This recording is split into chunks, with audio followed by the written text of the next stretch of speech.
اعوذ باللہ من الشیطان الرجیم بسم اللہ الرحمن الرحیم۔ Audio number 94۔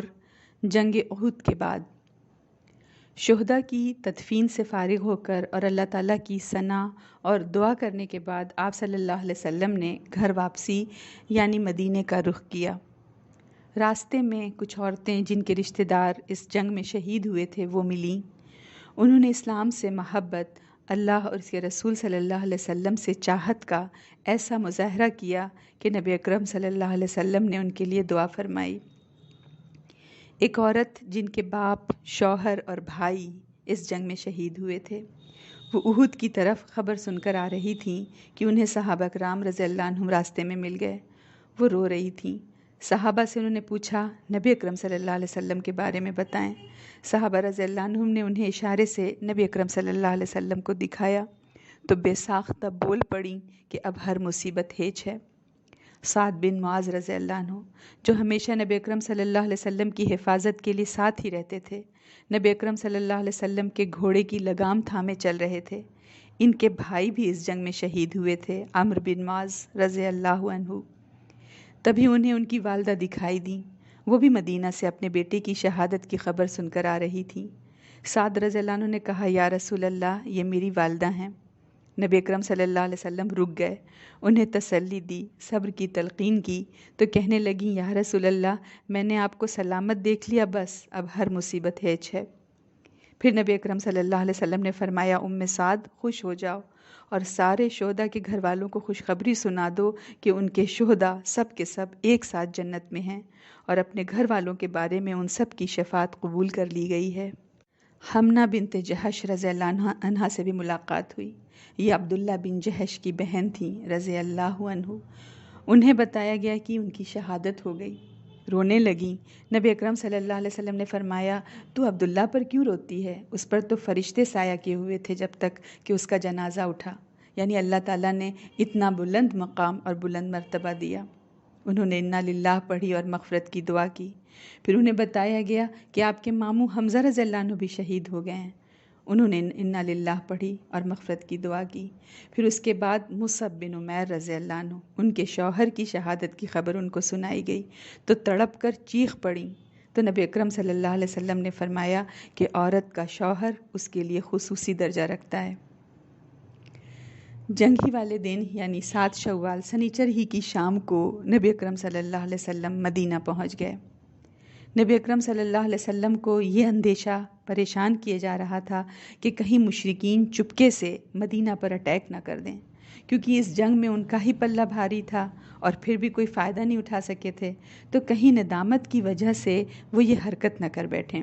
اور یہ بھی کہ احد کی فتح ملتے ملتے جو شکست میں تبدیل ہو گئی تھی مسلمانوں کے لیے، تو اس کا مسلمانوں کی ساکھ پر، مسلمانوں کی ریپوٹیشن پر بہرحال ایک منفی اثر پڑا تھا، نیگیٹو امپیکٹ ہوا تھا۔ بدر کے بعد مشرکین پر جو رعب اور ہیبت طاری ہوا تھا وہ کسی حد تک کم ہو گیا۔ اب ضرورت اس بات کی تھی کہ مسلمان اپنی کھوئی ہوئی ساکھ بحال کریں۔ اس سلسلے میں ایک اقدام جو فوراً ہی نبی اکرم صلی اللہ علیہ وسلم نے کیا کہ آپ نے کفار کے لشکر کا پیچھا کیا۔ نبی اکرم صلی اللہ علیہ وسلم اور سارے صحابہ کو جنگ نے چور چور کر رکھا تھا، اس کے باوجود مدینہ پہنچتے ہی آرام کہاں، پوری رات مدینے کے راستوں گزرگاہوں پر پہرا دیتے رہے اور نبی اکرم صلی اللہ علیہ وسلم کی حفاظت پر بہت سے صحابہ تعینات رہے۔ صبح ہوتے ہوتے نبی اکرم صلی اللہ علیہ وسلم نے اعلان کر دیا کہ دشمن کے مقابلے کے لیے چلنا ہے، اور آپ صلی اللہ علیہ وسلم نے یہ بھی فرمایا کہ بس وہی چلیں گے جو جنگ میں شریک تھے۔ تو جتنے صحابہ تھے اگرچہ زخموں سے چور، غم سے نڈھال اور رات بھر پھر بھی جگے ہوئے پہرا کرتے ہوئے اور اندیشہ اور خوف سے بھی دوچار تھے، لیکن پھر بھی سب نے کہا سمع و طاعہ، سننا اور ماننا ہے، یعنی سمعنا و اطعنا، ہم نے بات سنی اور مانی۔ نبی اکرم صلی اللہ علیہ وسلم اور صحابہ مدینہ سے نکل پڑے اور تھوڑی ہی دور حمراء الاسد پہنچ کر پڑاؤ ڈالا۔ نبی اکرم صلی اللہ علیہ وسلم کا اندیشہ صحیح تھا کہ مشرکین مدینہ کی طرف پلٹنے کا سوچ سکتے ہیں۔ مشرکین نے ایک جگہ پڑاؤ ڈالا اور ایک دوسرے کو ملامت کرنے لگے کہ واپسی کی کیوں جلدی کی، ہم نے مسلمانوں کی طاقت اور قوت توڑ دی تھی اور یوں ہی چھوڑ کر لوٹ آئے، چلو واپس چلو اور انہیں جڑ سے صاف کر دیں، ابھی ہم مدینہ سے صرف 36 میل دور ہی ہیں۔ اسی دوران معبد بن ابی معبد خزائی جو نبی اکرم صلی اللہ علیہ وسلم کے خیر خواہوں میں سے تھا، ہمراہ الاسد میں آپ صلی اللہ علیہ وسلم کے پاس آپ سے ملنے آیا، تو آپ صلی اللہ علیہ وسلم نے اس سے کہا کہ وہ ابو سفیان کے پاس جائے اور اس کا اور اس کے لشکر کا حوصلہ توڑے۔ تو معبد ان کے پڑاؤ کی جگہ گیا مشرکین کے۔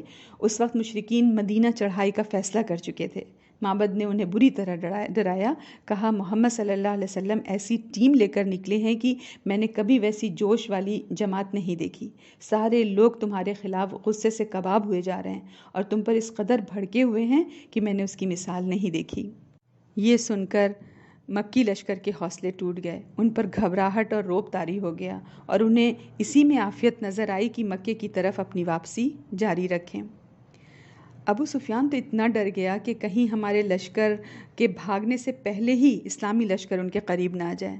اسی وقت وہاں سے ایک قافلہ گزر رہا تھا، تو ابو سفیان نے کہا کہ کیا آپ لوگ میرا ایک پیغام محمد کو پہنچا دیں گے صلی اللہ علیہ وسلم، اور میرا وعدہ ہے کہ اس کے بدلے جب آپ لوگ مکہ آئیں گے تو اوقاس کے بازار میں آپ لوگوں کو اتنی کشمش دوں گا جتنی آپ کی یہ اونٹنی اٹھا سکے گی۔ تو ان لوگوں نے کہا ٹھیک ہے پہنچا دیں گے۔ ابو سفیان نے کہا محمد کو یہ خبر پہنچا دیں کہ ہم نے ان کی اور ان کے مسلمان دوستوں کی جڑ کاٹنے کے لیے، ختم کر دینے کے لیے دوبارہ پلٹ کر حملہ کرنے کا فیصلہ کیا ہے کہ ان الناس قد جمعوا لکم فاخشوہم۔